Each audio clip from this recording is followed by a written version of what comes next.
wabarakatuh. Kami dari kelompok 4 akan mempresentasikan materi pengambilan keputusan etik profesional. Sebelumnya kami ucapkan terima kasih kepada teman-teman sekalian yang sudah hadir pada kelas kali ini. Perkenalkan, saya Muhammad Aini dengan IKIP 028. Saya Arina Iqbal dengan anggaran 015. Saya Siti Mesyara dan dengan anggaran 020. Saya Daulat dari anggaran 020. Untuk materi pertama akan disampaikan oleh Nisa. Baik, untuk materi yang pertama ada pengertian dari pengambilan keputusan. Nah, menurut Prajurit Atmos Sudirjo, putusan adalah hasil evaluasi berbagai alternatif untuk menentukan tindakan terbaik dengan mempertimbangkan konsekuensinya secara efektif dan efisien. Sejalan dengan itu, pengambilan keputusan etik profesional merupakan proses memilih tindakan terbaik berdasarkan nilai moral, norma, dan kode etik profesi, serta tidak hanya berorientasi pada kepentingan pribadi, tetapi juga dampaknya bagi pihak lain. Dengan demikian, pengambilan keputusan etik profesional adalah proses yang rasional sekaligus berlandaskan etika dan tanggung jawab moral dalam menjalankan profesi. Nah, pengambilan keputusan etik profesional merupakan proses lanjutan dari pengambilan keputusan umum yang tidak hanya berorientasi pada pemilihan alternatif rasional. Terus norma profesi. Nah, tetapi juga secara integratif mempertimbangkan nilai-nilai norma, terus moral profesi. Nah, menurut Prajurit Atmos Sudirjo tadi, konsep ini menuntut seseorang profesional untuk menyeimbangkan logika, aturan organisasi dan integritas moral melalui tahapan pertimbangan nilai, terus hingga tindakan moral, sehingga setiap kebutuhan yang dihasilkan tidak sekedar memberikan hasil, namun memberikan hasil yang terbaik juga secara teknis, namun juga menjunjung tinggi kebenaran moral dan tanggung jawab profesi. Selanjutnya ada prinsip-prinsip dasar pengambilan keputusan etik profesional. Yang pertama adalah prinsip keadilan atau justice, yaitu keputusan harus diambil secara adil tanpa memihak dan memperlakukan semua pihak itu sama, tidak membanding-bandingkan dan tidak menyelaraskan seseorang. Terus yang berikutnya ada prinsip kebaikan atau beneficence, yang artinya keputusan yang diambil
guru.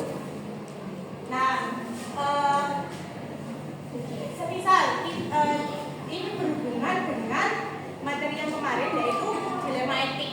Nah, sedangkan dilema etik kemarin, materi kemarin kita masih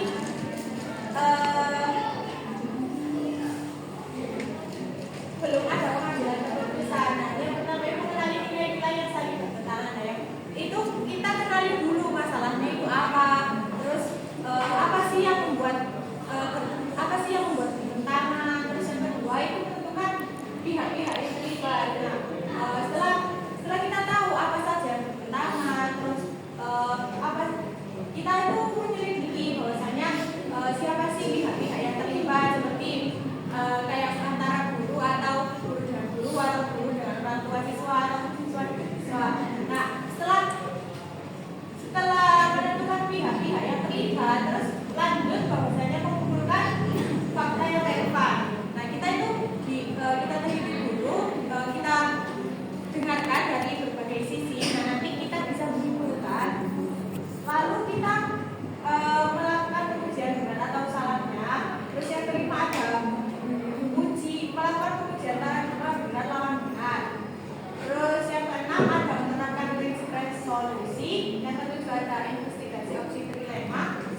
Dan yang kedelapan yaitu ada pengambilan keputusan. Nah, setelah pengambilan keputusan tersebut barulah kita refleksikan terhadap keputusan yang sudah diambil itu bagaimana.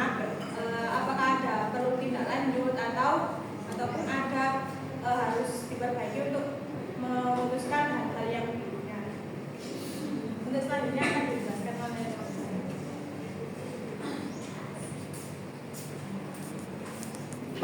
Untuk selanjutnya adalah faktor-faktor yang mempengaruhi pengambilan keputusan etik dalam profesi. Nah, faktornya ada faktor internal dan faktor eksternal. Faktor internal ini berasal dari diri sendiri. Yang pertama adalah faktor fisik. Tentunya dalam mengambil sebuah keputusan perlu adanya fisik yang juga terlebih dahulu. Ketika guru itu fisiknya sedang bermasalah atau tidak sehat, maka guru itu tidak akan bisa berpikir jernih dalam mengambil sebuah keputusan. Kemudian ada faktor emosional. Nah, ketika guru itu akan memutuskan sebuah keputusan, maka perlu adanya guru itu harus bisa mengontrol emosinya. Ketika guru itu mau memberikan sebuah keputusan dan dia itu terbawa sama emosinya dan menggunakan perasaannya, maka yang terbentuk adalah keputusan yang tidak etik.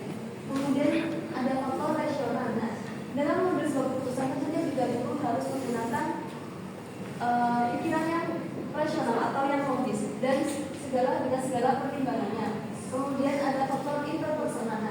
Hubungan guru dengan teman sejawatnya atau dengan rekan-rekan gurunya itu juga sangat penting dalam memberikan masukan-masukan, saran atau pendapat guna untuk merumuskan sebuah keputusan. Kemudian ada faktor kepribadian. Nah, kepribadian guru yang tenang dan kehati-hatian itu juga sangat berpengaruh dalam guru dalam mengambil sebuah keputusan. Kemudian ada faktor pengalaman. Guru yang berpengalaman atau memiliki pengalaman yang lebih itu akan lebih mudah dalam merumuskan sebuah keputusan karena pengalaman adalah guru yang paling berharga. Kemudian ada faktor eksternal. Faktor eksternal ini berasal dari lingkungan sekitar. Yang pertama ada faktor struktural. Nah, di sekolah itu pasti ada aturannya dan di pemerintah juga pasti ada kebijakannya. Jadi aturan sekolah dan kebijakan pemerintah itu juga sangat berpengaruh dalam mengambil keputusan etik dalam profesi. Kemudian ada faktor kedudukan dan jabatan. Semakin tinggi kedudukan atau jabatan guru, maka semakin besar pula tanggung jawabnya dan beban yang diampu oleh gurunya guna untuk mengambil sebuah keputusan yang adil. Kemudian ada faktor masalah yang dihadapi. Masalah yang sederhana pastinya akan membutuhkan pikiran yang sederhana, tapi masalah yang lebih kompleks pasti akan membutuhkan pertimbangan yang lebih mendalam. Kemudian ada faktor situasi. Terkadang situasi yang ada dan itu menuntut guru untuk mengambil sebuah keputusan yang cepat dan tepat. Kemudian ada faktor pengaruh kelompok. Sama halnya tadi, pengaruh kelompok atau pengaruh lingkungan dan pergaulan itu juga sangat mempengaruhi guru dalam memberikan masukan saran untuk mengambil sebuah keputusan. Lanjut. Ada dampak keputusan etik terhadap individu, khususnya peserta didik. Yang pertama, membentuk perkembangan moral dan karakter. Guru berperan sebagai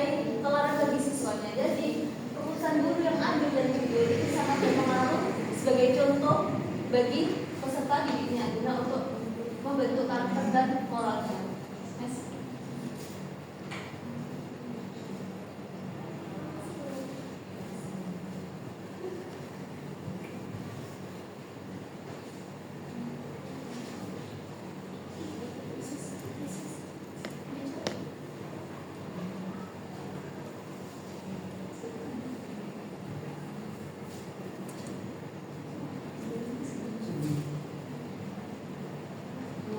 Kemudian yang kedua adalah mengaruhi perkembangan akademik. Tentunya ketika guru memberikan keputusan, tentunya guru bersikap adil dalam memberikan nilai kepada siswa, otomatis itu akan berpengaruh pada perkembangan akademiknya dan berpengaruh pada tingkat motivasi siswa dalam belajar.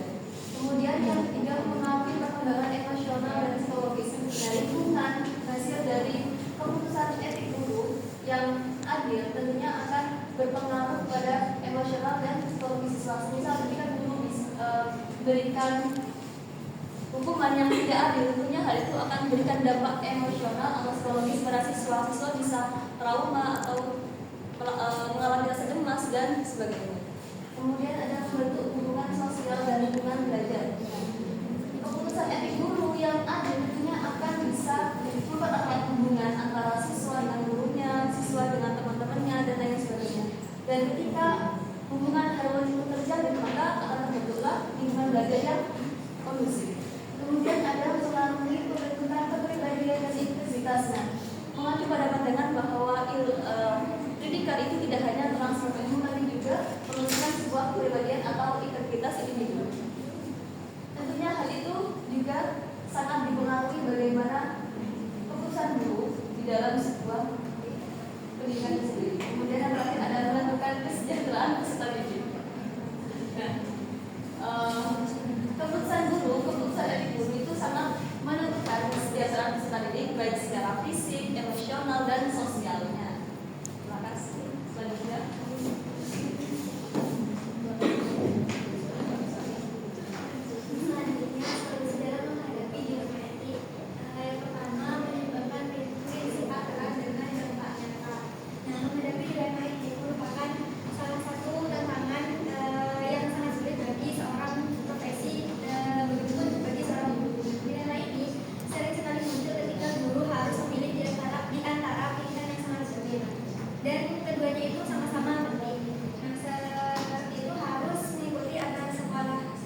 001. Pertanyaannya, bagaimana guru harus bersikap jika kebijakan sekolah seperti faktor eksternal itu menuntut pencapaian target angka tertentu, namun hal itu bertentangan dengan kejujuran akademik?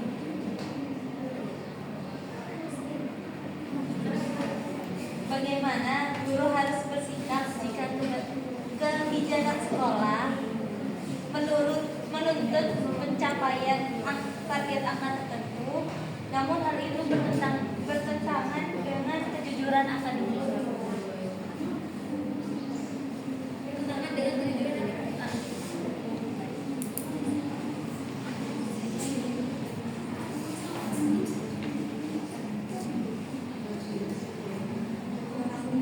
Ada lagi yang ingin bertanya? Nama saya Sarifah dengan ajar NIM 030. Tanyanya, bagaimana penerapan prinsip keadilan dalam situasi ketika terdapat konflik?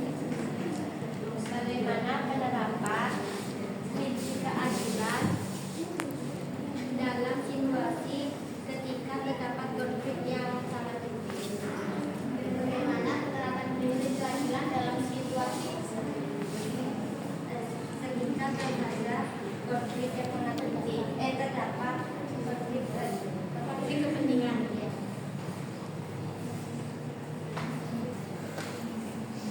ada yang bertanya? Perkenalkan, nama saya Ramalia dengan NIM 026. Dalam situasi nyata di kelas, bagaimana guru dapat menyeimbangkan prinsip keadilan, justice, dan prinsip kebaikan ketika keduanya berpotensi bertentangan? Bisa diulangi?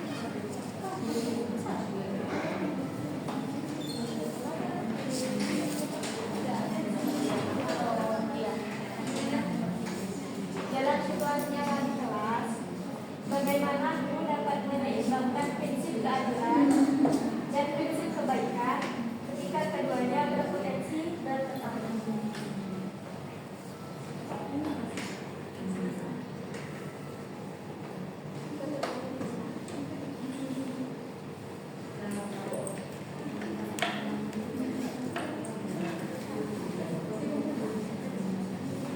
Baik teman-teman, silakan kelompok kami terlebih dahulu mencari jawaban dari pertanyaan-pertanyaan.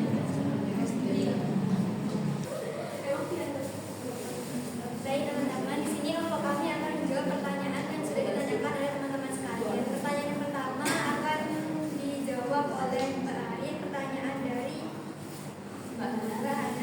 Bagaimana sikap guru dalam kebijakan target tertentu tapi bertentangan dengan kejujuran akademik? Intinya itu siswanya itu nilainya di bawah rata-rata, tetapi guru harus target tertentu tapi bertentangan dengan kejujuran. Intinya dalam kode etik guru itu kan menjunjung tinggi kejujuran akademik. Jadi pentingnya sebuah transparansi nilai agar tidak adanya sebuah kayak konflik antara guru dengan orang tua siswa. Jadi ketika ada kayak pemberian rapor pada orang tua, itu guru bisa menyampaikan transparansi nilainya, kemudian bagaimana siswanya, anak-anaknya mendidik bagaimana. Jadi biar terbuka antara guru dengan orang tua. Untuk selanjutnya, bagaimana? Untuk yang lain, apakah ada tambahan atau sanggahan? Selanjutnya pertanyaan dari Mbak Lia. Bagaimana dalam kondisi kelas, bagaimana guru dapat